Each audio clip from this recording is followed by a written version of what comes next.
Hello everyone, welcome back to our channel. In this video, we will be seeing about CA Final Self-Paced Online Module, Set B Costing, Chapter number 4, Specialist Cost Management Techniques.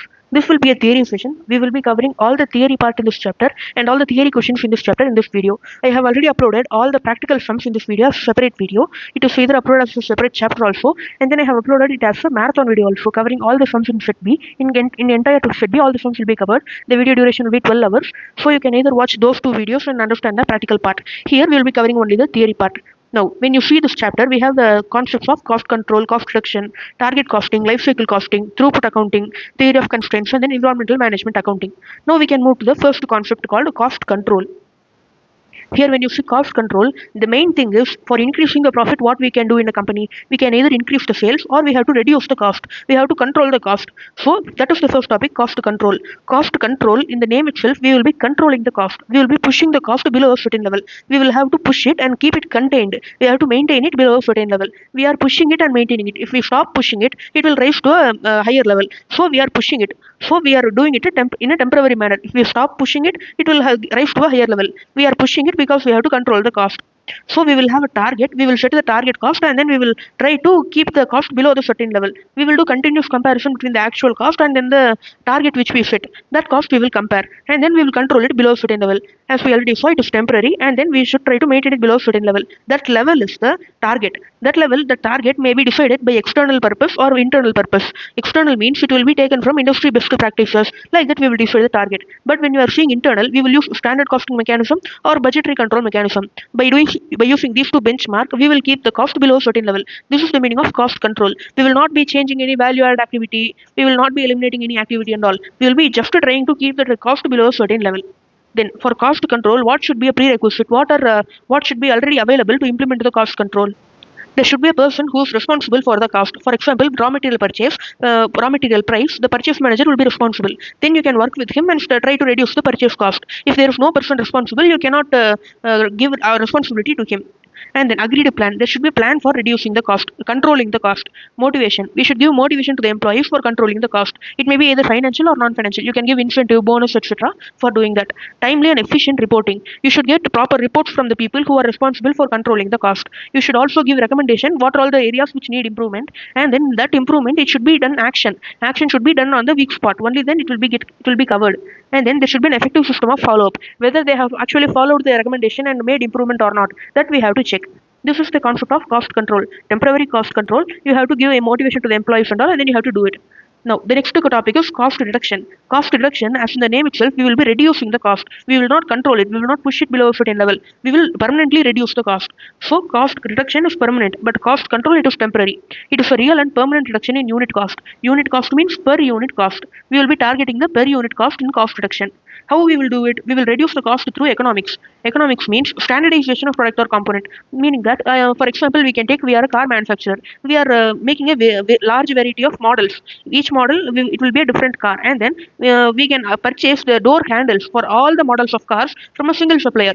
In this, what we can do, this will be a standard component if we do that. So all the cars in our company will have same door handle, same standard part. So when you purchase all these parts in bulk from the manufacturer, this will give you bulk discount.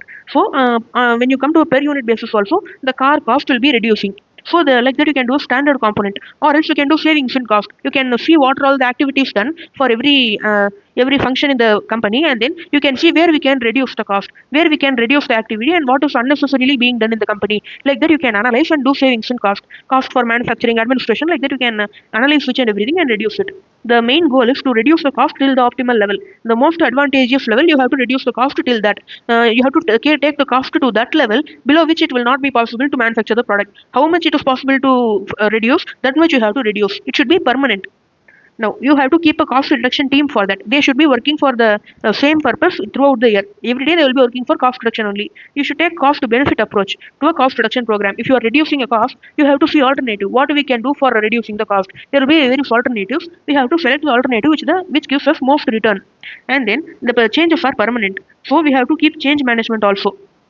meaning that we have to maintain the change over a long period of time. We should not revert back to the earlier situation. And then scope of cost reduction, where we will be reducing the cost. First part is product design. Product designing means we will be developing the design of the product from scratch based on the requirement of the customer. What are the parts we have available in the market? By adding all this, how we can create the product, that we have to do the designing. In product designing, there is high possibility for cost reduction because in the designing phase only, research and development will be done for each and every product. Designing comes under the research and development only. So here we will be doing a lot of expense. So we have a lot of possibility to reduce the expenses. And when you are targeting the research and development expense, 80% of cost of production entirely, when you take the life of the product, the total cost incurred, out of that 80% will be incurred in the research phase, designing phase. So if you reduce this cost, it will be felt throughout the life of the product. You can enjoy the benefits throughout the life cycle of the product. So that's what they have given in the graph format. Now the next point is we have to do efficient designing. For efficient designing, what do you mean by efficient designing? We can use cheaper substitute. For example, raw material or spare part, we can use it in a cheaper substitute that we can use to reduce the cost. Higher yield, less quantity and varieties of materials. We have to use the material which gives us the most output. For example, if you use 1 kilogram of raw material A, you will get 2 kilogram of finished goods. When you use 2 kilogram of raw material B, you will get 10 kilogram of finished goods. So on a ratio basis, if you see, material B is giving us more yield that we have to use. We can use less quantity and variety of material. We have to try to reduce the quantity of material usage. Material usage variance you might have studied in standard costing, that we should be reducing. We should use less material but produce high output. That we have to do for reducing the cost. This and all we have to keep in mind when we are designing the product itself. During the design phase itself, we have to design the product in such a way that these goals are achieved. The time of operation and productivity should be the time of operation should be reduced. Productivity should be increased. In a less time itself, we have to manufacture many products. Standardization and simplification in variety. We can, if we have a lot of variety, we should focus on each and every variety to achieve sales. But when you have just 4 or 5 varieties, it will be easier to focus and manage the varieties. So that is the meaning of simplification in variety. In this is the thing in designing. Designing phase, you can reduce the cost like this. And then when you are coming to organization, you cannot directly measure the cost reduction that is actually happening in organization. But when you perform all this below mentioned points, you will definitely achieve some cost reduction, which will be felt in the overall profit of the company. Definition of each function and responsibility. Marketing, administration, like that, for each function there will be a responsibility. You should delegate the responsibility to avoid overlapping. For marketing, only this department is responsible. No other person will look into the marketing department. Like that, you should have a separate assignment of responsibility. The responsibility will be assigned to that particular person or department. And then there should be suitable communication. You should keep proper communication. If with the proper communication itself, we can reduce a lot of misunderstandings, and as a result, we will reduce the cost also. Cooperation should be there between different departments. And then removal of doubts and friction. When you are the top management is saying something to the lower level employees, they should understand it properly. The top management should ensure that if they have any doubts also, the employees should be able to ask to the top management. Encouragement should be given to the employees for cost reduction. Same thing. The next thing is factory layout and equipment. In this aspect, how you can reduce the cost. Factory layout, you can utilize the existing equipment. How they are utilizing it, that you have to analyze. And then in utilizing the existing equipment itself, how we can reduce the cost, whether we can reduce the elimination, reduce the wastage and all will be there in the material when you are using it in the old equipment, existing equipment. That wastage, how we can reduce, that also we have to try and find out. And then necessity and replacement of plant, introduction of new technique. You can replace old plant if it is taking a lot of if it is consuming a lot of electricity, that and all. If it is not that much efficient, you can bring in new machinery. You can bring new techniques for production. You can have a various alternatives. You can analyze it and bring a best alternative to action. The next thing is production plan, program and method. In method of production, how you can save the cost, that is what we are seeing here. We have to do proper planning of the work, and then we have to do proper utilization of material, manpower, resources. Whatever you have in hand, you have to utilize it properly. We ensure that there is no wastage. What is the wastage? There should be no waste of time, no waste of money. You should not be keeping anyone to be waiting. You should utilize everything in an optimal manner. You should keep it in a very low cost, and you should keep the proper timing. Timing should not be wasted. For the labor, each and every hour you are paying, they should be working properly. You should get the work, extract the work from the labor for the each and every hour for which you are paying. Whether wastage of manpower is kept to the minimum, that is what I already said. And then reducing idle capacity. When you have idle capacity, you will not be able to recover the fixed cost. So you have to operate to the full capacity maximum. You have to ensure that. And then whether the procedures for control of stores and maintenance services are efficient, inventory management and all, whether it should be efficient. And then labor wastage you have to reduce. You have to increase the productivity. You have to give more training to the employees so that they will be able to manufacture more products in per hour. Next thing is reduction of overhead. Overhead expenses like administration, that and all you have to try to reduce. You can keep a budgetary control system in that aspect. It may be extended to administration, selling and distribution. In all the departments, you can use this cost reduction mechanism. For cost reduction, what are the tools we are using? Value analysis, we'll be seeing later. Inventory management, JIT, backflash. This we already saw in the previous chapter. Business process reengineering. This we saw just a small introduction in the previous chapter. Target costing, we are going to see in the upcoming topics. And then Kaizen costing, we saw in the previous chapter. Standardization, I already explained. Now, test your understanding. This is the point where they have given the car example. The door handle for all the models of cars, we can purchase it from a single supplier. This will give us a standardization of component and it will reduce the cost. This will cost economies of scale, bulk purchasing, ease of inventory control. Since you have only one door handle, you need not focus that much on the door handle and all. You can directly keep it, and for each model, only this door handle will be used. Ease of operator. You can make the design also in that manner, because we are having only one door handle. The complexity of the design will be reduced. What is the difference between cost control and cost reduction? Cost reduction means you are permanently and really reducing the cost. Cost control, you are comparing standard and actual and then just investigating the variances. You will not be permanently reducing it, you are just controlling it. In cost reduction, realistic savings. In cost control, temporary savings. In cost reduction, the characteristics, the quality of the product will be retained. In cost control, if you try to push the cost below a certain level, quality may get compromised. In cost reduction, you will try to reduce the cost and you will not compare it with any actual that and all. You will not keep any yardsticks and observe the standard cost. But here you will have target, you will investigate the variances in cost control.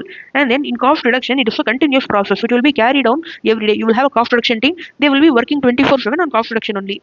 And then in cost control, it will be based on the compliance with standards. Just following the standard is enough. In cost reduction, it will be a dynamic approach. Here, it will be less dynamic approach. You can change the entire process if you want in cost reduction to achieve the cost reduction.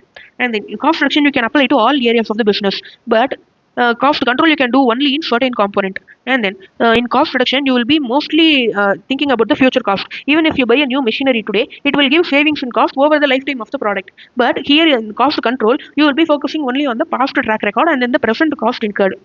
Here you can, in cost reduction, you will be using many substitutes, new means and all to reduce the cost. But in cost control, you will just do a comparison with the established standard. That's all about the difference between cost reduction and in the cost control. Now we can see the next concept of target costing. Target costing, we already saw if you have watched the practical sums video, I would have explained the concept of target costing, which is just relevant to the practical sums. But here we will be diving in depth into the concepts. We will be seeing what is the definition, scope, what are the pros, cons of target costing, everything we will be seeing. First, when you come to the definition, the business is operating in a competitive environment. Each and every business, we have a lot of competitors. What we have to do is that, as we already saw in the previous chapter, the market has changed to a buyer's market. Now, what the buyers are expecting? The buyers want the products at a very low selling price. The selling price of the product should be very low. And then what the companies are requiring? They want to maintain profit. Or else if they want a higher profit also. Maintain higher profit. This is the goal for the companies. But when doing these two, we should also focus on the quality of the finished goods that we are manufacturing. So the requirement is we have to have a low selling price. For having a low selling price, what we have to do? We need a low cost of production. When you have a low cost of production and then you add the required profit to it, you will directly get to the selling price. The companies will not compromise on the profit factor, but they will try to reduce the cost of production. In that manner, they will achieve the low selling price goal. Second goal is maintain higher profit. We are already achieving the profit. Okay. The next thing is quality. We should not compromise on the quality when you are trying to reduce the selling price and all. So, competitive environment, and then we have to reduce the cost. We have to maintain the quality, reduce the cost. Now, we need to use a management technique that will reduce the overall cost of the product. How it will reduce? It will use productivity, efficiency, and then value engineering. This and all we will use to reduce the cost. In target costing, what all the cost we will reduce? We will reduce the designing cost, we will reduce the cost of manufacturing, distribution, all the cost we will be reducing. Target costing indicates cost management at the earliest stages of product development. Even when you will be using target costing from the first stage of product development, and then it will come throughout the value chain. The next thing is target costing is almost exact opposite of cost plus margin. Now, when you see the practical sums video, I would have said that we will find out the target cost in this manner. We will have a target selling price. Target selling price will be the low selling price which the consumers want. And then we will reduce the profit required for the company. And then when you reduce these two, you will get the target cost. You have to manufacture the product within the cost of this level. This is the target cost you have to achieve. The product should be manufactured, minimum quality should be there, and then it should be manufactured within this cost. That is what we saw. you will reduce the profit from, you will, the normal thing is cost plus profit equal to sales. In target costing, we will do the exact opposite. Target selling price minus target profit. The target selling price, it will be fixed as per the demand of the people, the price which the consumers expect. What are the limitations of cost plus pricing model? That is what we have given here in the box. Ignorance of price charged by the competitor. In cost plus pricing, we will take the actual cost which we are incurring. We will not think about the market, competitor and all. We will not think about the price that the customer is ready to pay. That also we will not think. Cost control also we will not see here. We will ignore it in the cost plus pricing model. Now, next illustration number 1 that we saw in the practical sums video. Now we will be seeing about the steps of target costing. What are all the things we have to do in target costing? First thing is reorient the culture of thinking and attitude. We have to give importance to the customer and the competitor. What is the price charged by the competitor? What is the price expected by the customer? This you have to take into account when you are deciding the target selling price. That should be given importance. Currently, they may be using some other methodology. In that, they may not be giving importance to the customer and competitor. That we have to change. And then market requirement. We have to see what is the requirement of the market. What is the required quality in the market? What is the minimum quality required? What is the price they are expecting? Define utility, whether a new product is required or not. Everything we have to look at the expectation of the market. Establish the market driven target price as per the demand, as per the competitor's price, as per our strategy, whether we are using cost leadership strategy or differentiation strategy. These strategies we saw in detail in first chapter. As per our strategy and all, after considering all these factors, we have to set the target price. Determine the volume of product to be produced. We will have a target that this product we will sell 1 lakh units in the current year. Like that, we need to find out the volume of the product that will be produced at the established target price. We are fixing a target price. At that target selling price, how much units we will be selling, that we have to see. And then target profit margin, how much profit we will be requiring, that also we have to see. That we will be seeing based on the financing aspect. We will be seeing how much is the return expected by the investor. For that return, how much we have to set the selling price. Like that we have to see. Target profit which is required by the investor in the financing aspect. Then we have to find out the target cost, target selling price minus target profit. Then we have to keep a balance between the target cost and requirement. You should not compromise on the quality when you are running behind the target cost. You should keep a process for, you should keep a separate team. They should be given responsibility for reducing the cost. You should be given the techniques also, on which technique they are going to use. The techniques we saw earlier, Kaizen costing, that and all we should use it. Brainstorm and analyze the alternative. For reducing cost, we may have 4 or 5 alternatives. We will have 4 types of battery. For example, in an electric vehicle, we will have 4 types of battery. If we use one battery, the cost will be higher, but the quality will also be higher. If we use a low quality battery, it will not work in a few days, few years or few months, but it will be at a cheaper price. We have to choose which alternative we want. We should keep the minimum quality. We should reduce the cost also. We should use product cost models. We should use a cost table like a cost sheet and bill of material. That and all you can use it for keeping for which alternative what is the cost we are incurring. That you have to keep a table and analyze it. You can have, when you're introducing a product, you can have 3 to 4 models, 3 to 4 prototypes. For each prototype manufacturing, how much cost we are incurring, like cost sheet, how much is the manufacturing cost, how much is the overhead cost, like that you can keep the cost table. You have to try to reduce the gap between actual cost, current cost and then the target cost. By this method, you will be completely achieving the target costing concept. You should reduce the indirect cost application in non-value added functions like deliveries, inspections. Those are non-value added functions. They will not give any additional value to the consumer. You have to try to reduce the cost using activity based costing, and then you have to measure the result. What is the cost reduction achieved by keeping the target costing team? After doing all this, how much cost reduction you achieve, that you have to measure, and then you have to focus on what are the further possibilities of cost reduction, how we can reduce the cost in the future. That also we should think about. And then one more note they have given is that step 6 and 6A are important in the case of newly developed product rather than existing product. Step 6 is about analyzing the alternative, and then step 6A is about product cost model. These are very important when you are developing a new product. The product cost model and all, alternative and all, you can do when you are deciding a new product. But when you are already having a product, we cannot change the product cost model. The already established design and all, if you change it, it will take time. So you cannot do it. So those two are more relevant for newly upcoming products. Now we saw the target costing concept, that we should take the target selling price and then we should reduce the target profit. By this, what we will get the target cost. This is the approach which we saw now. But we also have another approach called additive approach. What is the additive approach? For example, if you want to produce an electric vehicle, what are the components required for electric vehicle? You will require a battery. You will require a outer body of the car, and then you will require glass and all. You will require an engine. you will require small spare parts. Like that, you will require a lot of things, and then these things will be doing separate functions also. Battery function is to run the thing on battery. Outer body is to cover the car. Glass is to glass should be in the front of the car, and then engine should be for running the vehicle. Like this, each and everything they have a purpose for that thing. Each component has function, so you have to add all the functions, what all the functions required in the product, and then you have to add the cost for each of the things. You have to take the cost for each of the functions, and then when you add all this, you will get the actual cost. This you can also take it as the target cost. For a product, for manufacturing a product with a specific functionality, this is the target cost that we are having. You should take the battery, outer body, glass cost, engine, like that you have to take the cost and you can add it up. That is one more additive approach. They have just given a box about that. You need not stress that much on. When you are getting a question in the examination, you can just take this concept of target selling price minus target profit. This will give us the target cost. That's enough for remembering for practical sums in exams. Now, what are the principles of target costing? In target costing, we have certain principles. We have to keep a target selling price. We should focus on the customer and the price that the customer is ready to pay. You have to take teamwork in reducing the cost. You have to reduce the cost of the product life cycle. Entire cost which is being incurred over the lifetime of the product, that you have to try to reduce. You have to focus on the stage of product design. In designing stage itself, you have to try to reduce the cost. And then you have to give attention to all stages of the value chain. Value chain, we already saw in first chapter that marketing and sales, primary activities, secondary activities, outbound logistics, inbound logistics. In all stages, you have to try to reduce the cost. You have to give attention to all the stages. What are the pros and cons of target costing?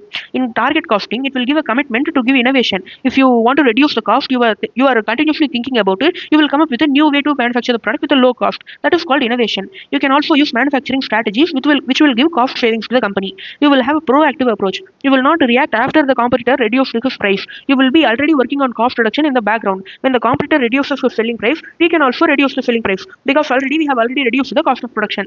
We can do proper planning and all for doing the target costing. And then we should give employee awareness and all for target costing. Only if the employee knows what he is doing properly, only then he can give inputs for reducing the cost.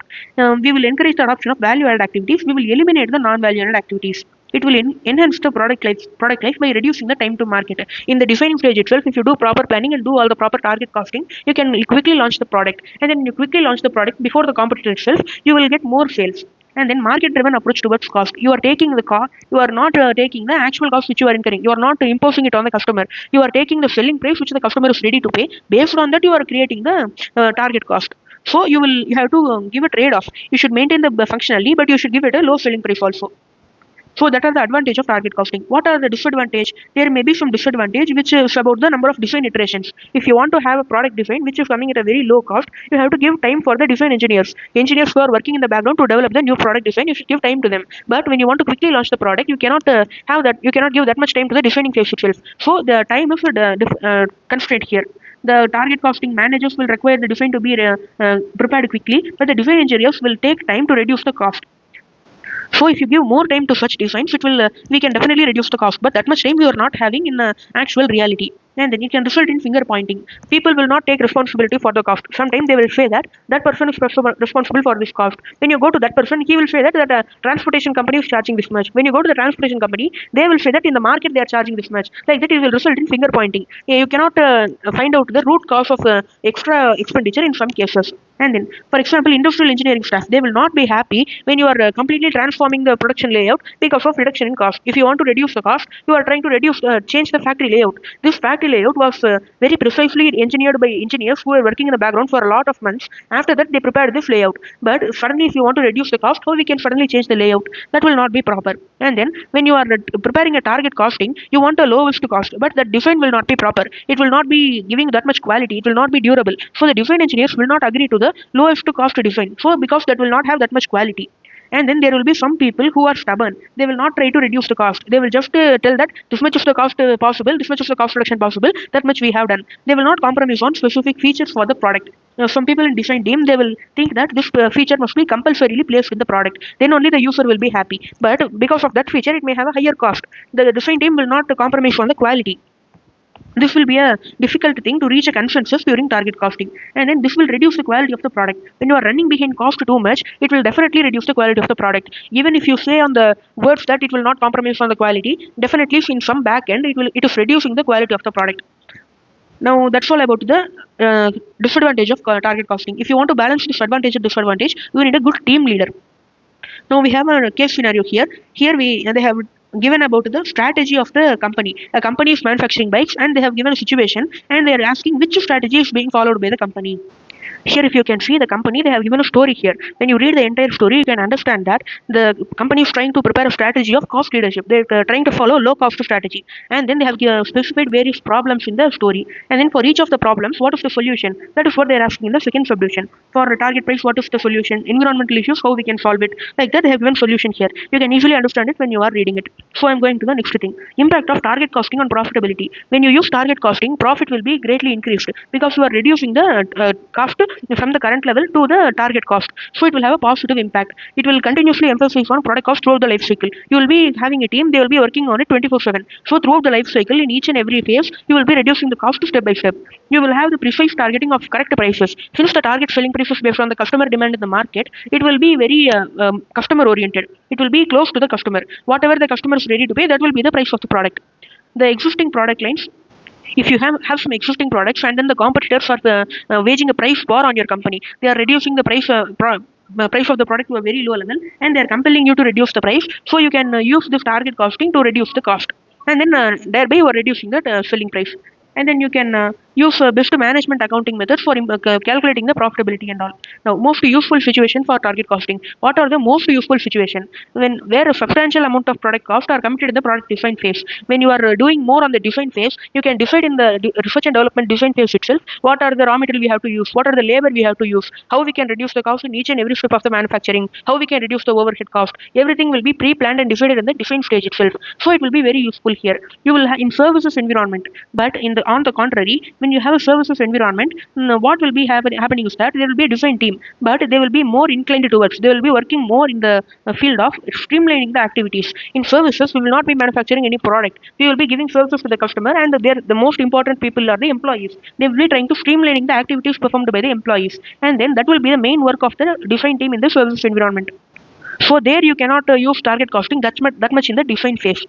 Target costing in fast food restaurant they have given, and then target costing in chemical production industry they have given. In these two situations, target costing is not that much useful. That they have given using some reasons I have highlighted here. You can pause the video and read it. Now I'm going to the next thing. Companies with the following features expected to gain maximum from target costing. Companies which have these features, they will get more gain from target costing. If there's an assembly oriented, you can use target costing. Diversification of product line. You are trying to keep a lot of products in your portfolio. You are releasing a lot of products in your company, then you can use target costing. You are using factory automation, flexible manufacturing, computer aided manufacturing. In that case, target costing will be helpful for you. Products which have shorter life cycle, and then where the payback for factory automation should be achieved in less than 8 years. When you are making automation, it will involve a lot of cost. Investment should be required, and then the payback of that investment, you will take that investment in the format of profit within 8 years. If you are having that type of product, in fact, target costing will be useful. And then you have to keep a system for reducing cost. If you have that kind of system, you can implement target costing. You are comfortable with using just-in-time value engineering and all, then also you can use the target costing. This is not completely exhaustive. You have to think that whether target costing is applicable in your field or not, and then you have to use it. Now, components of target costing system. How to reduce the cost? What is the technique we are using to reduce the cost from current cost to target cost? We will be using value analysis and value engineering. Value analysis, when you see that, it will be for a product which is already in production. You are already completed the design. You are currently selling that product. For that product, you can use value analysis. The value which you are creating already, that you are analyzing. But when you are coming to value engineering, you can do it for a new product which you will be defining in the upcoming days. You will be creating the design and all. After that, you will be selling to the customers. This is still in the design stage. New product you are bringing. For that, you can use the value engineering.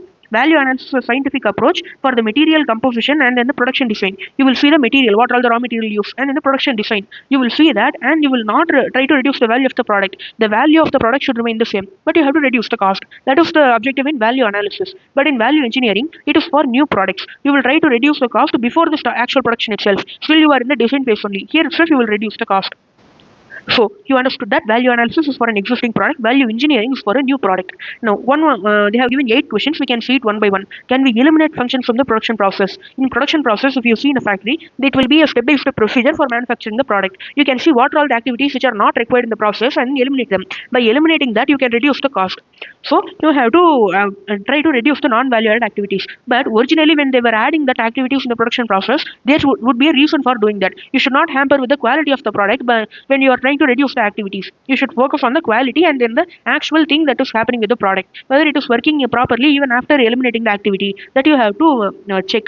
And then can we eliminate some durability or reliability? For example, you are preparing a washing machine. Earlier, washing machines used to last for 10 years, 15 years, or 20 years. But nowadays, the washing machines are coming with the guarantee or the economic life itself. It is maximum 7 years or 8 years. They are not manufacturing products with that much quality nowadays. This is called as planned obsolescence. So you can use this strategy also for eliminating the durability of the product. If you want to manufacture a washing machine that will work for 20 years, it will take a lot of cost. You have to keep the selling price also that much. But when you want to manufacture a washing machine that will work only for 8 years, then you can manufacture it at a cheaper cost itself. You can have cheaper parts, you can have cheaper labor, everything can do in a cheap manner, and you can produce a low quality product. That product will typically work for 8 years, but not more than that. So by doing that, you are reducing the cost. You cannot think it as an unethical practice. When people want products at a very low price, what the companies will do, they will try to reduce the cost of the product. By doing that, they will introduce cheap parts into the product. But I will not put the entire fault on the people. Many a times the companies, they are doing it for their own profit. So we have to do this to increase the profit and reduce the cost. For target costing, we can use this mechanism. We can eliminate some reliability and durability of the product. You can manufacture a machine that lasts for 40 years if you are using the high quality products. But you have to keep the proper selling price also for that. But the customer is requiring the product at a very low selling price. So both the customers should be ready to pay a little bit higher price, and then the companies also should try to manufacture the products with high quality. Only then it will be good for the society. Both of them should be working together. And then in target costing, when you implement this, what will happen? The machine will have only minimum strength and durability as per the design standard, but it will not last long. Even if it is affected by a small problem, it will stop working. And then can we minimize the design? That is one more thing. Minimizing means you have to reduce the number of parts used in the product. When you involve a lot of parts in the product, it will become a complex production process, and then it will take a lot of cost of production, and you won't experience the labor and all. But when you have a simpler product, you can reduce the cost. And then when you are making something in a more customized manner, it will take a lot of cost. But when you are doing it in a standard parts, when you are using standard components and then preparing it, it will be prepared at a less cost itself. And then can we design the product better for the manufacturing process? You can increase the product design and then make it friendly for manufacturing. Manufacturing will be easy in that product design. And then when you are getting returns from the customer also, the design should be in such a manner that we can easily dismantle it and repair the product. And then can we substitute parts? We should also call it as component parts analysis. What are the parts used in the finished goods, and whether we can use any substitute parts which are available at cheaper price. And then we have to try to remove the unavailable parts from the design, meaning that if the spare parts will not be available in the future, we should try to remove that and use alternative spare parts. Can we combine the steps? We have to try to consolidate all the steps. When you are doing it separately, it will take waiting time, moving cost, it will take additional labor and all. But when you are combining, it will reduce the labor and it will reduce the cost also. Can we take supplier's assistance? You can get the supplier's assistance because he will be supplying for a lot of organization. You can get some advanced design from him. You can ask ideas from the supplier on how he is reducing the cost, how we can save the cost in production. That all you can ask help from the supplier. You can eliminate the production waste also using the ideas given by the supplier. And then is there a better way for each and every activity? Doing it that in a company, you can think that whether there is any better way to do that activity at a less cost and quickly you have to do that activity. But you should not compromise on the quality also. That also you can do. And then for value engineering, you should ensure that the maximum permissible cost is safely reached. You should not compromise on the safety of the product and all. The safety of the product should be in a high standard. You should not give any danger to the consumer. For example, when you have a cost goal of 1,50,000 and then the current cost is 1,75,000, you can perform value engineering. It will try to reduce the further cost. After doing value engineering, the cost will be reduced to 1 lakh.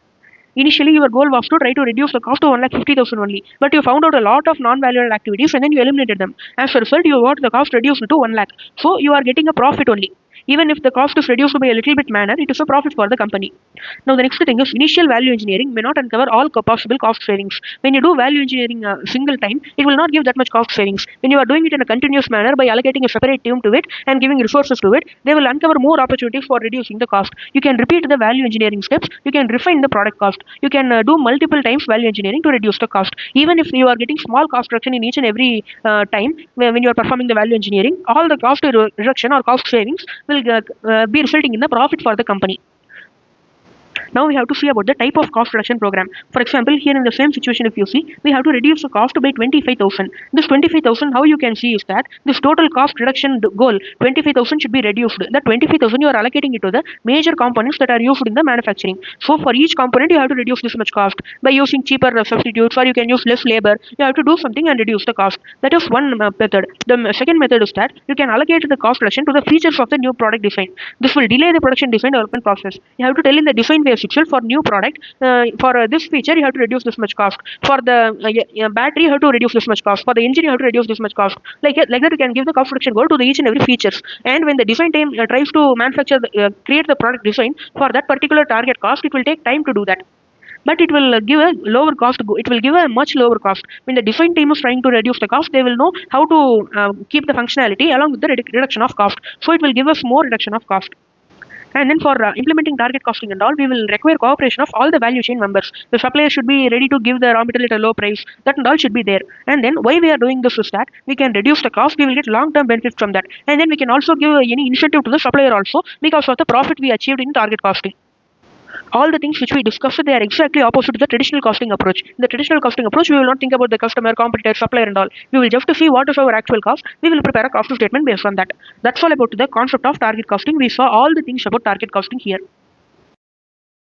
Now we can see a case scenario. Here we have a company which was started 20 years ago as a small family-run business, but now it is a very big company with a thriving hub of experts. We have a lot of experts in the company, and then the CFO of the company currently is concerned about the trend in dropping sales. Sales is dropping, costs are increasing, profits are falling over the last 3 years. Why is this problem all coming nowadays is that nowadays there is a lot of competition in the industry. Earlier the company used to be known for high quality, but nowadays a lot of competitors are coming and they are also giving good quality products. So we cannot compete in quality. So the market share is declining, and then the CFO is very concerned how we can use value analysis and functional analysis to solve this problem.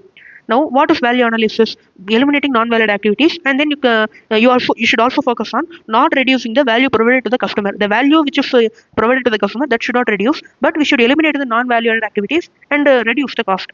This we can do by changing the material composition or the production design and all. We can do it. This is called value analysis. When you are coming to functional analysis, this will be done for new products, and then this is the same thing they are telling like value engineering only. They are telling like it will consider all the functions of the product, each and every functions of the product. For example, a chair means there will be a lot of functions for the chair, the hand rest, the foot rest, and then the sitting thing, that comfortable, everything they will be seeing it. And then which feature is giving more value to the customer. In that feature, you can spend more on that product. But if a feature is not giving that much value to the customer, you can reduce the expense for that particular feature. You can eliminate that feature entirely. Like that, when you are doing it, you will reduce some unwanted features, and then you can add some new features which are required by the market customers. So by doing this, that you can convert your product into a more attractive product to the customers. You can maintain the cost, but you should not compromise on the value. Definitely nowadays the quality is being matched by the competitors. So you have to adopt the cost leadership strategy. You have to give the products at a low price. Only then the customers will buy from you.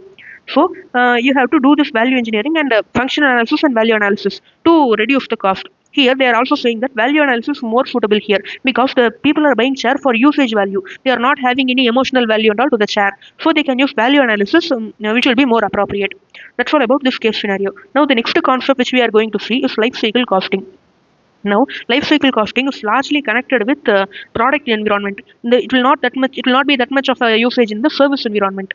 It is largely connected with the product. Life cycle costing, the life cycle cost meaning is total cost over the life of the product. What is the life of the product is that we will have a life cycle for each and every product. You will develop the product, you will make the design and all, you will introduce it in the market, and then slowly the sales will start to pick up. It will grow at a very high level, and then you will reach maturity. At the maturity stage, you will have the peak sales, and then you will slowly start to decline, and then the decline stage will start. Why it is declining is that you may get other competitors. You will have a lot of competitors in the market, and then new technology will be replacing this product. Because of that, you will get a declining stage. Over this entire life cycle, what all the cost you are incurring, when you total all that, it will be called as the life cycle cost. You can also calculate the total revenue for the product throughout the lifetime, from introduction to decline. Analyzing all this is called as the life cycle costing. Product life cycle, this entire cycle, it may get completed in a few months, or it may take years also. For some products, it may complete in months itself. Now you have to calculate the total cost. What are the types of cost you are incurring? How much is the value of sales you are doing? What are the number of units you are selling throughout this life cycle? That and all you have to analyze. Product development is there. No research and development for the product designing. That will take place before the introduction of the product. It will come in a pre-introduction stage. Now, when you see here, we have introduction, growth, maturity, and decline. I already said what is the meaning of each and everything. Launching the product, you are slowly picking up sales. Maturity is the peak stage. Decline is the falling stage. Now, it may be similar to the BCG matrix, Boston Consulting Group matrix, where you will have four types of things. You will have four types of products for four types of product line in the thing. One will be question mark. Another thing will be cash cow. Another thing will be star performer, and then one more product will be dog. Question mark meaning that this is a very new product. We do not have any data about the future of this product. It may become a star performer or it may fail also. We don't have much information. Cash cow means this is a product which has reached the maturity stage, like that. It will not be there for a future. It will not be there for a long period of time in the future. We have to milk the cow whenever it is available. So you have to generate a lot of cash flows in the near future itself. We do not have any certainty about the future of the cash cow product. And then star performer is the one which is giving most profit currently. So that is the star performer product. And the dog is the product which does not give any profit. It is currently undergoing losses or just breaking even. It has reached the decline stage. This Boston Consulting Group matrix is similar to the product life cycle which we have seen now. That is what they have given in this box. And then we saw the graph, and then it is equally important to note that Raymond Vernon defines 5 phases in a product life cycle. This person, he is saying that we have totally 5 stages. In that, he is adding one more stage called saturation. After maturity and then before decline, he is adding one more stage called saturation, where the market will be saturated, and then they will not be asking any more products and all. That existing level itself is sufficient at that particular point of time. And then we will be seeing first about introduction stage. In introduction stage, what will be there? No one will know about the product. You are just now introducing it. Low awareness. Consumers will not know that this product is existing itself. That itself the customer will not know. Almost no competition. Since you are launching it, there will not be much competition. No competition will be there. And then since you are now only starting, you will not have that much sales and all. Profit will not be there. Characteristics they have given. You have to start to build the brand. What is the packaging, labeling and all you have to decide. You will have high promotional expense. Now only you are creating awareness about the product. Profit will be low or negative. Pricing may be low penetration or high skimming. You can either keep a low price to penetrate the market. To attract the customer, you can keep a low price in the beginning. Or else you can keep high skimming pricing also. Huge efforts to attract various marketing channels. You have to do marketing. For that, you have to do huge efforts. Aggressive promotional efforts. You have to do more promotional efforts to increase the awareness. Product refinement are not possible. You cannot refine the product all. Now only you are launching. After getting feedback and all, only you have to refine the product. Few competitors will be there, but they will also be producing the basic version only. They will not give any that much feature and all. Focus on those buyers who are most ready to buy. Who are most ready to buy? Who will be the most potential customers? You have to focus on them. Strategies is that the main strategy is acquisition of customers. You have to try to acquire the customer. You have to play on the price. You have to use the price to attract the customer. You have to make the customers try and buy the product. You can give samples to them. Like that, you can attract them. You have to build the supply chain relationship with the supplier, customer, and all. You have to build the relationship over the supply chain. You have to create the visibility and availability of the product. It should be available everywhere. Only then you can. Only then some customers will try and buy the product. You have to set the price related to the competitive reality. Related to the competition, you have to keep the price. That's all about the introduction stage. Now we are going to see the growth stage. In growth stage, the sales will be picking up. There will be a rapid increase in the sales. There will be more awareness. Since you are doing aggressive promotion in the introduction stage, people will get awareness about the new product. And then you will get a profit. Profit will start to reduce at the end of the growth stage. In the growth stage itself, here you have beginning and end. In this graph, if you see, this is the growth stage. This is the beginning of the growth stage. This is the end of the growth stage. Here you will get high profits, but at the end the profit will start to reduce. Why? Because we will get a lot of competitor in the market. They will start to come and the profit will reduce. High volume of business will be there.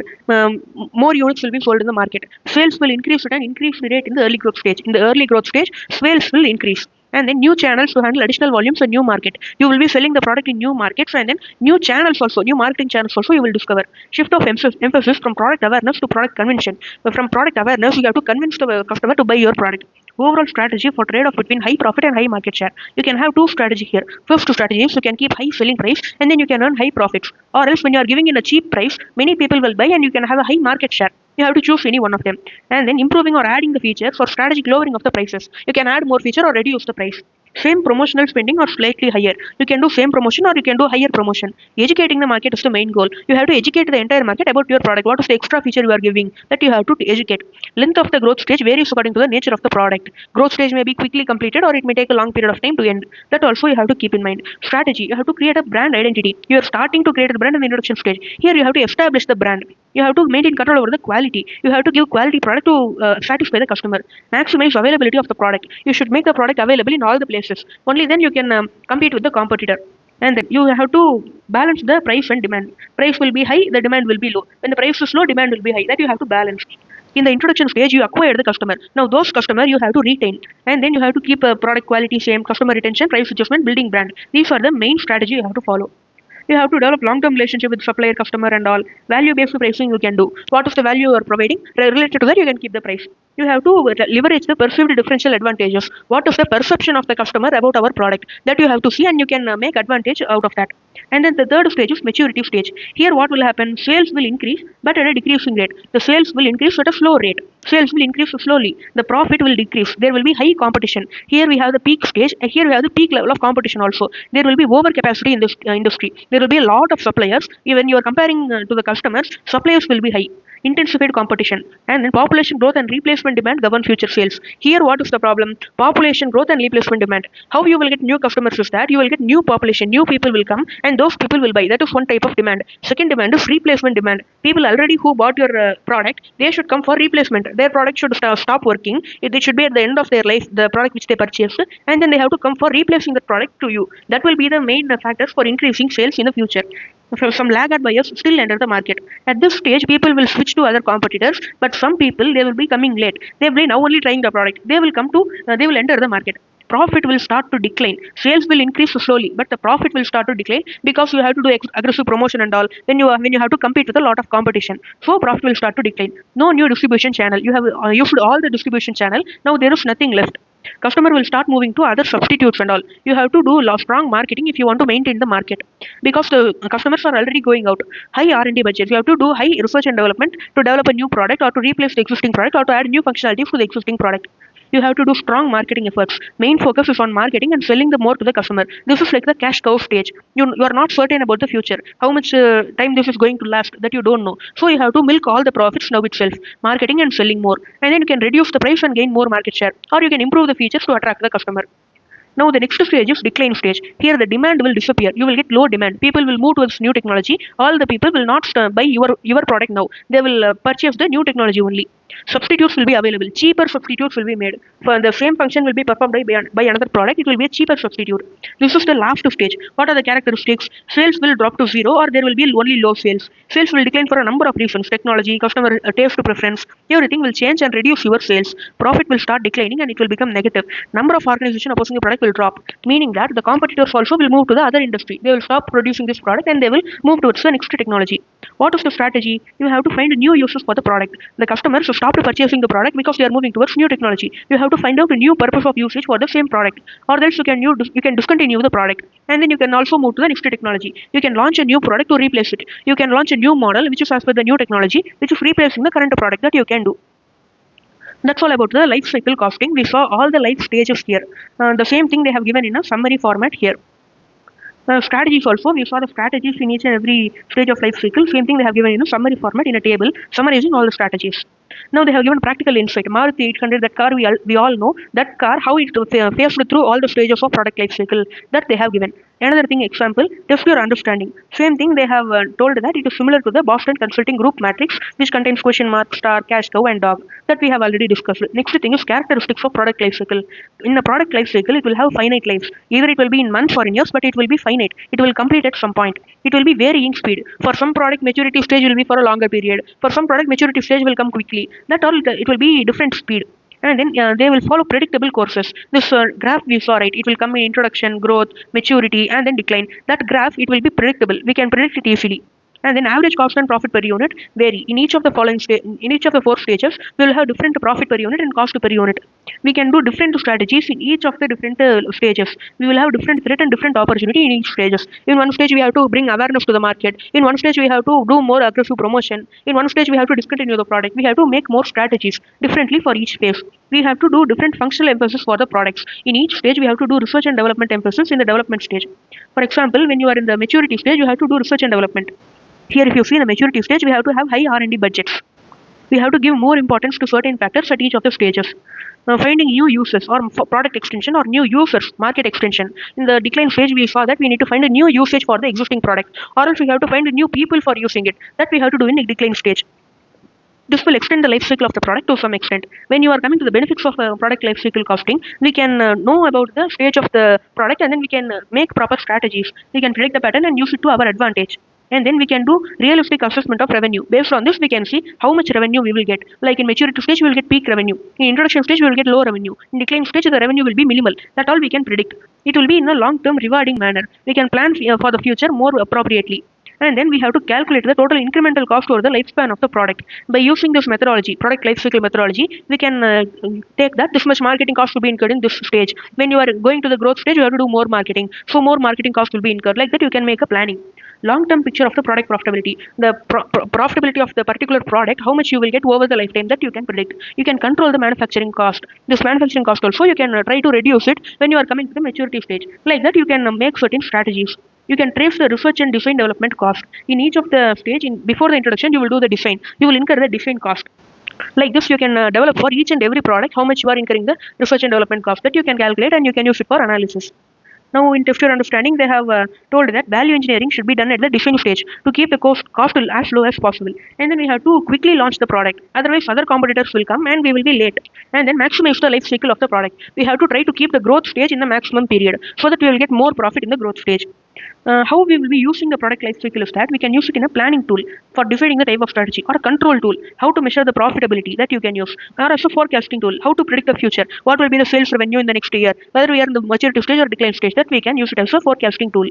That's all about the concept of product life cycle. Now we are coming to the concept of theory of constraints. If you have seen the practical video, I would have explained in detail using examples and all what is the theory of constraints and what is throughput accounting. And here one thing I did not cover in the practical video because that is not relevant for solving the sums. Here they have given the definitions, proper book definitions for three terms: throughput, investment, and operating expense. That alone we can see here. You will understand this better if you have already seen the practical sum video. There I have explained the formal introduction of the concept and all. Here throughput means it is the sales revenue less unit level variable expense. They are assuming that only material cost and other related expense are the variable cost. Labor cost, that and all, they are considering it as constant. Throughput will be calculated by sales revenue minus variable cost related to direct material.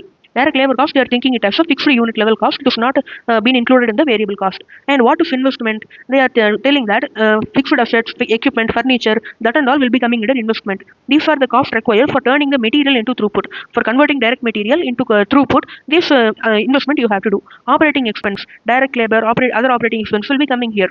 This is not that much relevant for practical sums. You will be just solving some basic practical sums. For that, the practical concept which I explained in the practical video, that itself is enough. Now, they have a Goldratt's 5-step method for improving performance. For improving the performance in a theory of constraint environment, this we can do. Identify the constraint. For example, in the example which I told in the practical video, we will have two machines. One machine will be able to process 1000 units, another thing will be able to process only 500 units. So this is the bottleneck constraint here. You have to identify the constraint first. After that, you have to exploit the constraint. You have to utilize the second machine fully. You have to utilize the first machine partially. You should produce only 500 units from the first machine, and then subordinate and synchronize to the constraint. You have to start to work according to that constraint, and then elevate the performance of the constraint. You have to increase the performance of this machine. After that, you have to repeat the same process. This will be helping us to improve the performance. That itself they have given in a very detailed manner here, that I have explained using the example itself. If you come to this after seeing that example, and when you read this, you will understand this. Now the next thing is throughput accounting, which we already saw in the practical sums video itself. The formula and all I have explained. Now the next thing we are going to see is advantage and disadvantage. Now, when we are seeing about the advantage and disadvantage of throughput accounting, this will reduce the inventory. As we already saw in the example that first machine will produce 1000 units, second machine will produce 500 units. That is the capacity of the production in 1 hour. When you do 1000 units, you have to keep 500 units in the next process, and then you have to keep 500 partially finished units in inventory. When you produce only 500 units using throughput accounting and all, you can save the work in progress in inventory. That 500 units you need not keep in inventory. This will lead to reduction in inventory. And then what is the disadvantage? It will focus on short-term goal.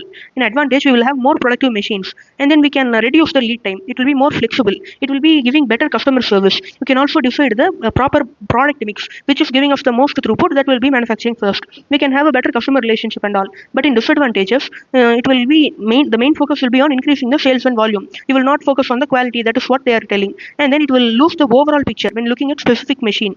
And then it will focus on the push approach. You will start to manufacture and keep it there. You will not focus on the customer ordering. You will not follow the pull system, JIT and all. It will be proper only if you apply the same approach for all the activities, management, production, resources, for everything, for the entire supply chain. Only if you adopt this, it will be meaningful. And then operating expenses are they are regarding that labor expenses are fixed. That is an assumption, and it will not be the same in reality.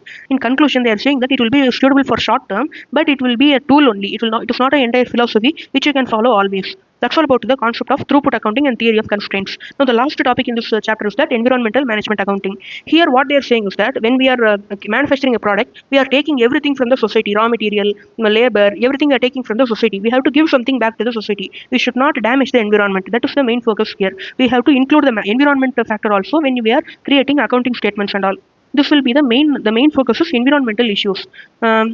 When you are not giving importance to the environment, there will be adverse effect for the organization. There will be fine as per the pollution control law. Lawsuits may be filed upon the company. Destruction of brand value. When you are destroying the environment, when it is coming to the limelight, the people will not entertain your brand.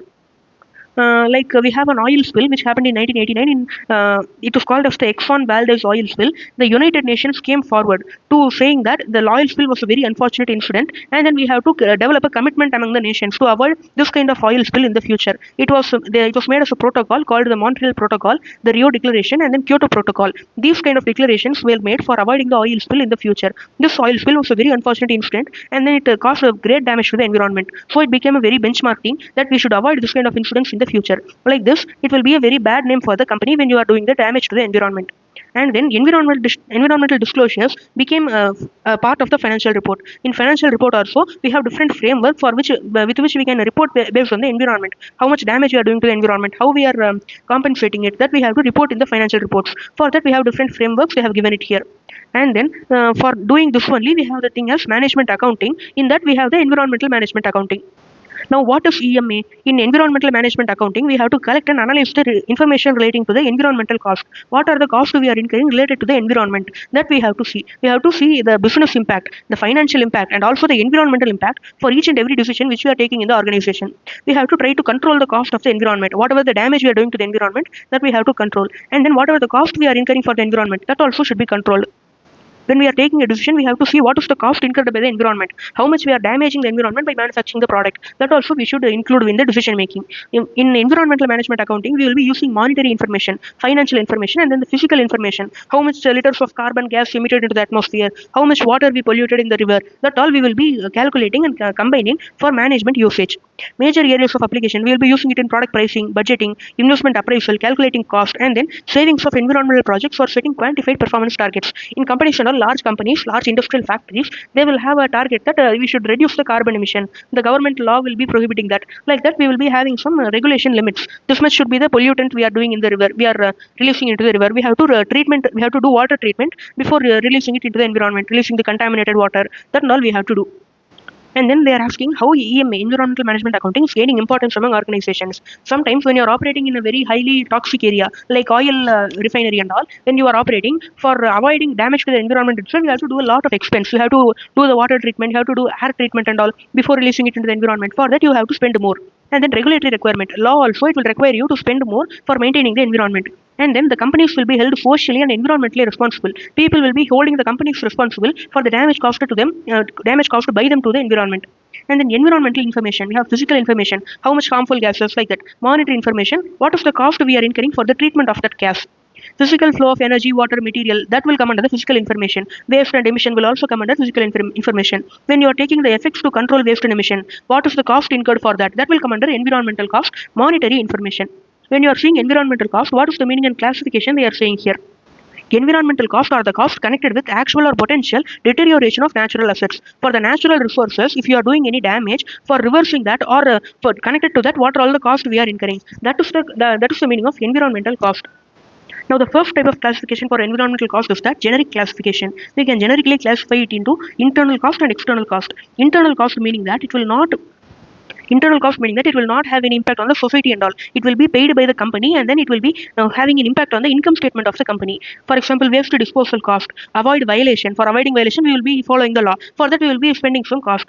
And then regulatory cost, back-end cost for managing the environment information. These costs are spent by the company. It is not paid by the society. But when you are coming to external environmental cost, these costs are borne by the society. The society will pay this cost. For example, when we are using the water, the companies will not pay for each and every liter of water they are using because they are providing employment opportunity here. They are contributing tax revenue to the government, so that the government will leave them to use the water without any payment. They will just pay water tax like that only. They will not pay on a quantum amount for each and every liter this much amount like that. They will not pay in a fixed manner and all.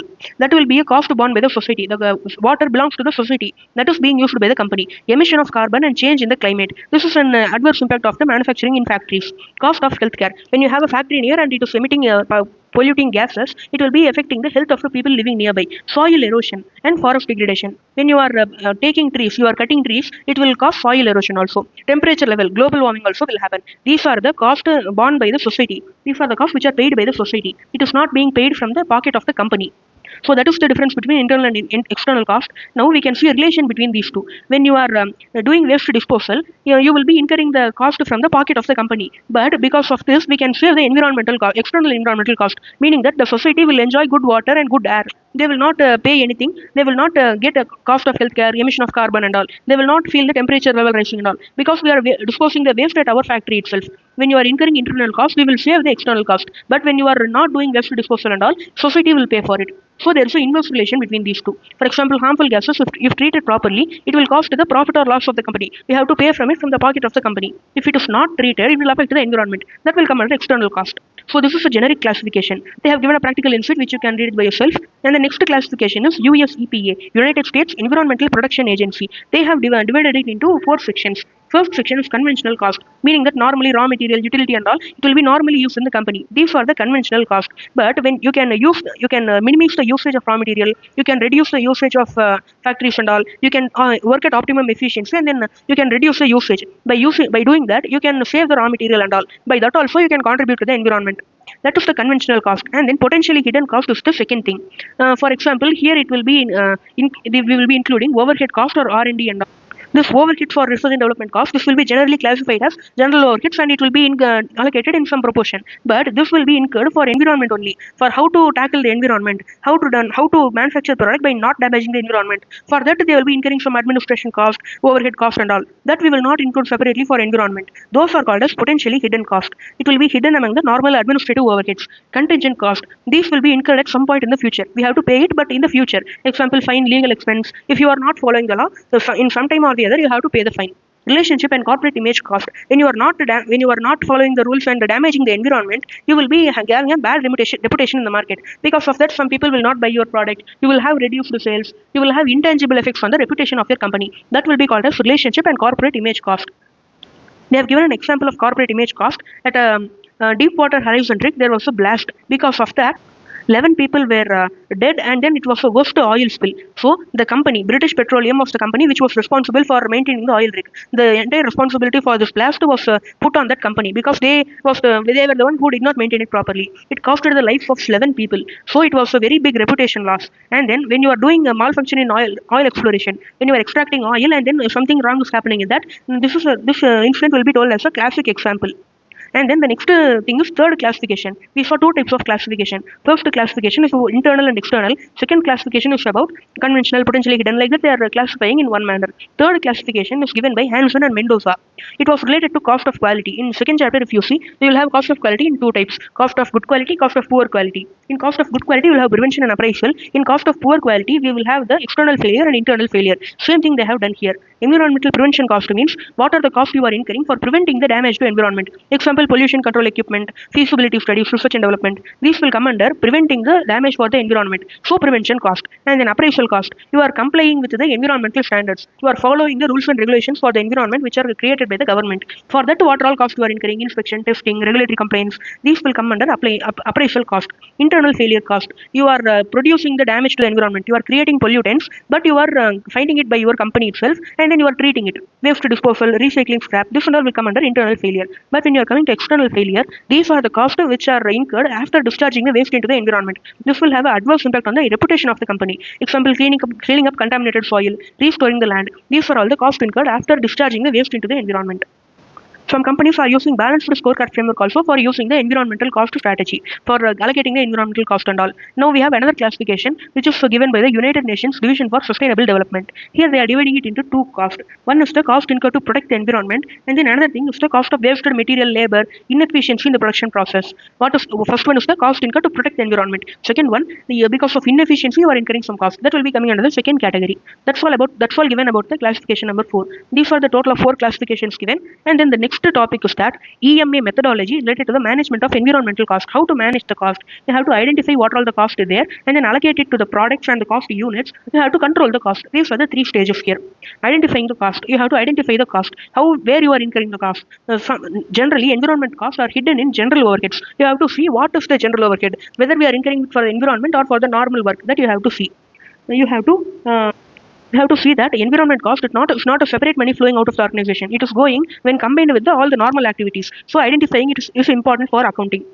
And then you have to allocate the identified environmental cost to cost centers and cost units. You can do it by input-output analysis, flow cost accounting, life cycle costing, activity-based costing. In these 4 methods, you can allocate the environmental cost. In input-output analysis, you can analyze whether what you are inputting, what you are putting inside the machine, what you are processing, which is given as input, whether it is matching the output. Whatever you are putting inside the production system, it will either come out as a productive output, finished goods, or as an unproductive output, scrap or waste. That you have to see. What is the input is being converted into scrap, how much, and then the finished goods, how much. Wasted materials will come here. Materials that are wasted. Next method is flow cost accounting. Here we will have an organizational structure is also considered apart from the material flows. In the organizational structure, from where and all we have the leakage of materials, where the materials are being leaked, that we have to see. Material losses at various stage of production that will be recorded, and we will be seeing the quantity of material, cost per unit, value, how much we have wasted, that and all we will be seeing in the flow cost accounting. The next thing is we will be dividing the material flow into 4 categories. Material and system, these two are flowing within inside the organization itself. Delivery and disposal, these two are wasted material when you are delivering and disposing. Cost of flows leaving the company. When you are doing this, you will get increased ecological efficiency and then reduction of cost in the long run. When you are finding the wasted material and making efforts to not waste the material, you will save cost in the long run. You have to eliminate the wastage of material in flow cost accounting. In input-output analysis also, you have to see how much input is getting wasted because of scrap output. Then life cycle costing we already saw. Full environmental cost you will be taking into account irrespective of the fact who borne it, whether it is borne by the society or we are paying it as a company. That we will not consider. The entire cost of environmental cost incurred over the life cycle of the product we will consider. The next thing is activity-based costing. We will allocate it based on activity-based costing concept. We are dividing the cost into 2 categories. One is environmental related cost and then environmental driven cost. These are the 2 categories in this activity based costing approach. In environmental related cost, we will directly allocate to a joint center, meaning that for example all the costs related to waste filtration plant will be given in a separate place. That will be the cost of waste filtration plant. For sewage plant also like that you can do. And then when we are coming to environmental driven cost, we are not separately related to any equipment and all. It will be like increased depreciation or higher labor cost which you are doing for refining the waste which you are creating. That will be environmental driven cost. That will be in the general overheads.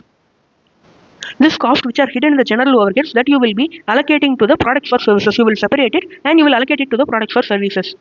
Then we have illustration number 6 which we saw in the practical sums video. Now we have controlling environmental cost. How to control the environmental cost. In environmental cost, you can categorize into 2 types. You can categorize it into individual elements like cost incurred for treatment of wastewater, or you can use it for a cost incurred for treatment of gases released, or you can incur it as a general cost for avoiding waste of material throughout the organization. Like that you can categorize into 2 categories. Like this you can find out the reason for the cost. And then you have to create the total quality management approach. You have to maintain the quality, you have to reduce the life cycle cost also. You have to reduce the total environmental cost. When you are applying TQM, total quality management in environmental cost, the goal, end goal will be 0 complaints. 0 complaint from the customer that we are damaging the environment. 0 spills, like oil spills should not happen. 0 pollution, we should not release any pollution in the environment. 0 waste should be there. 0 accidents should be there. This is the main goal when you are applying total quality management in environmental costing. Now waste, what is the waste?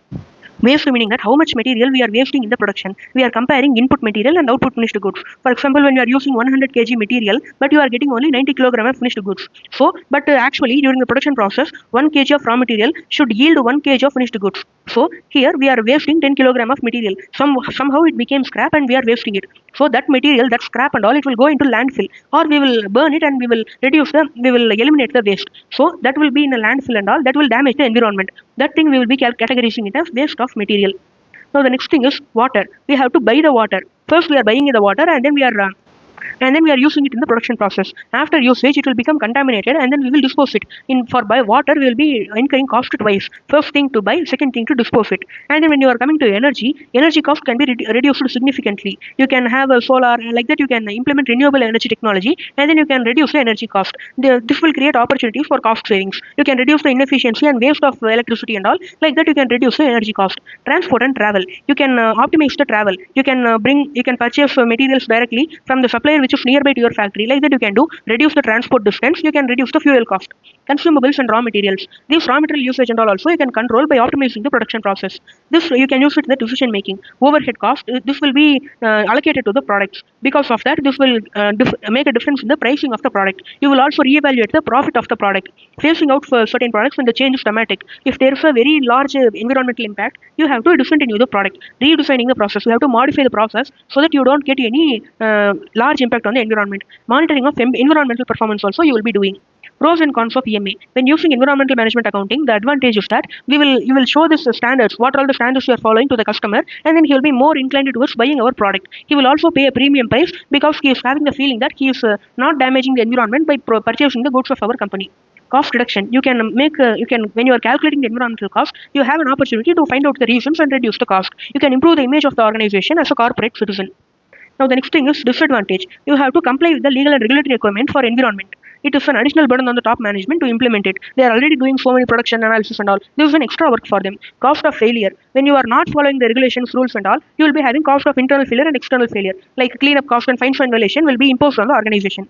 Conclusion. You have to identify and allocate environmental cost as per the environmental management accounting. When you are not following this thing and you are doing poor environmental behavior, this will have adverse impact on the business reputation and in the financial terms also. Like penalties will be levied on the firm. So that's all about the concepts in this chapter. Now we can see what are the questions in this chapter. Here they are asking which of the following techniques is not relevant to target costing.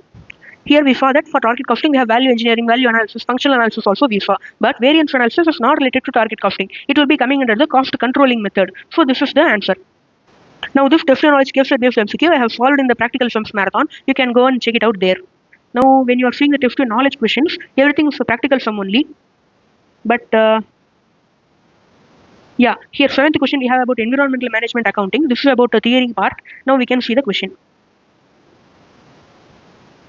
Here when you're reading the question, we can see that we have a company. The company is using chlorofluorocarbons, CFC, in their production process. But long before the legislation, the government prepared a legislation to stop the usage of CFC in production process and all, in factories and all. But before that legislation itself, the company found out the adverse impact of the CFC chemical on the environment, and then they stopped using it in their production. So this is first situation. Second thing is that another company, energy drink manufacturer, they have to submit a yearly report to the ministry about how much packaging waste they generated, whether they fulfilled the waste target, how much volume they recovered, how much they recycled, that and all they have to give information to the ministry. That is the second situation. When you are coming to the third situation, another company, it achieved a 25% reduction in energy consumption through Go Renewable initiative. They created an initiative for using renewable energy, and then because of that they achieved a 25% energy reduction. Because of that they did 30 lakh savings. Now what they are asking is that the first company, why it stopped using CFC before the legislation itself? Because this will give an advantage over the competitors, meaning that the company can use this in their advertisement and all, and they can get a good reputation in the market. And also after the laws coming into force, it will be the stopping of CFC in the production process will be in a very high demand, and then the related production machinery and all, because of the rise in demand, they will increase the prices. When you are modifying the production process long before the legislations, you are already prepared for the change in legislation. You are already producing without CFC only, so it is an advantage. Second question is that risk exposure of the second company. Here this second company, they are having a regulation constraint. They have to periodically submit the returns to the ministry, otherwise they will get penalties, fines and all. The government can even stop the functioning of that company. So they are having an environmental risk related to environment.